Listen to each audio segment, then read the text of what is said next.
Life of a software engineer. Work more hours, pay more taxes. Dear government, open your eyes. You might have heard about the glitz and glamour of IT careers, but are they really as rosy as they seem? Recently, Karnataka proposed increasing working hours to 14 hours per day. This sent shockwaves through the IT community. Employees gathered at the gates of offices like Qualcomm, Capgemini, Oracle, and Accenture. Thousands of emails flooded inboxes overnight, protesting against the government. They declared, "We are not your slaves." For decades, Bengaluru IT sector has been a cornerstone of Karnataka's economy, with over 1,500 IT firms exporting software worth a whopping 630,000 crores in 2022. That's about 40% of India's total software exports. But recently, there has been a lot of buzz around a proposal to increase the working hours of IT employees to 14 hours a day. Yes, you heard that right, 14 hours. Though this proposal is on hold for now, it has sparked widespread concern among the 2 million strong workforce in this sector. The proposal is met with strong resistance, and techies are gearing up for a massive protest at Freedom Park, Bengaluru. This proposal is just the tip of the iceberg of exploitative practices in the industry. IT employees are like golden goose for the government. Students take education loan to do their engineering. Then they start working. Immediately, many of them have to pay 10 to 15%, even 30% of their income as taxes, according to their income levels. Taxes are immediately deducted from salary even before it is deposited into their salary account. There is no room for tax evasion here, like our politician farmers do. If you are an employee, no one cares if you have rent, loan, EMIs to pay. Government says, pay taxes before you send any money to your aged parents. According to a Deloitte report, Karnataka's nominal gross state domestic product GSDP was 22.41 trillion rupees in FY23. With IT sector being a major contributor. Here, one can argue that companies enjoy numerous benefits like reduced stamp duty, tax breaks, subsidized land, and infrastructural support. But what employees get? Many professionals joined the IT sector in the 1990s, drawn by the promise of good salaries, foreign trips, and social status. But fast forward to the 2024, the picture isn't so rosy. You may have heard about former IT employees now running restaurants and other businesses. It's rare to find someone who has retired after working only in a technical role throughout the IT career. Most of them leave in the middle due to burnout.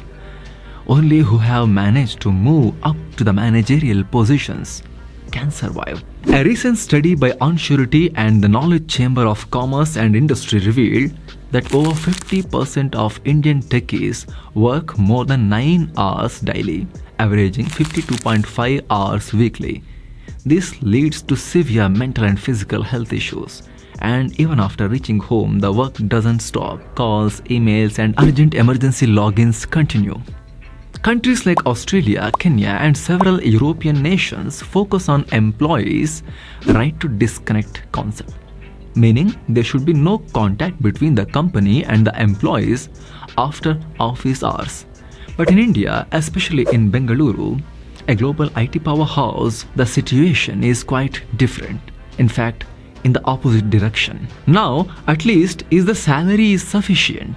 The answer is a big no. IT professionals has been vocal about the stagnant entry-level salaries, averaging around 3.5 lakh rupees per annum for decades.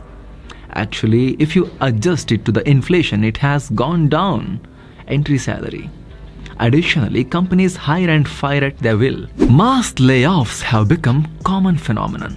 In 2023 alone, around 20,000 techies lost their jobs, while nearly a lakh were hired in lower positions.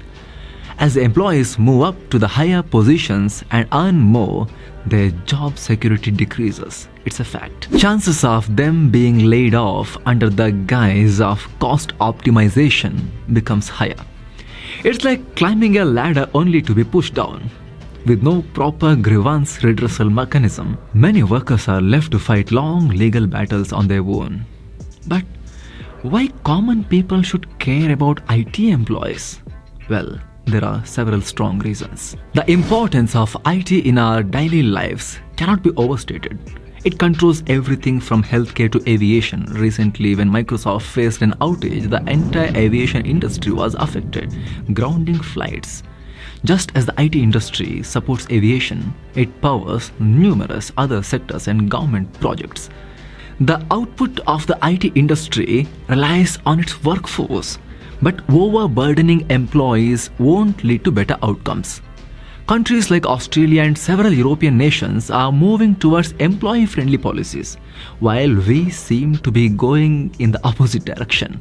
Sources indicate that a Taiwanese electronics company, an American multinational corporation, and some prominent industrialists in Bengaluru are advocating for longer working hours for IT employees.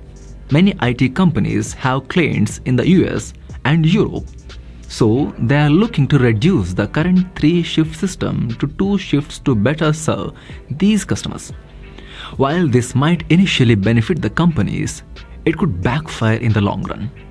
IT companies owe their massive profits to their employees, yet they only give a small portion of these profits as salaries. The IT sector is the largest job creator, but the lack of protection and proper laws for the labor force is problematic. So what is the reality of IT jobs in India? It's a mix of opportunities and challenges. While the sector continues to drive our economy, the workforce deserves fair wages, reasonable working hours, and proper recognition. So friends, what do you think on this? Let us know in the comment section below the video. If you have found this video insightful and meaningful, please like, share, and don't forget to subscribe. Keep looking for better. Let's meet again. Namaste.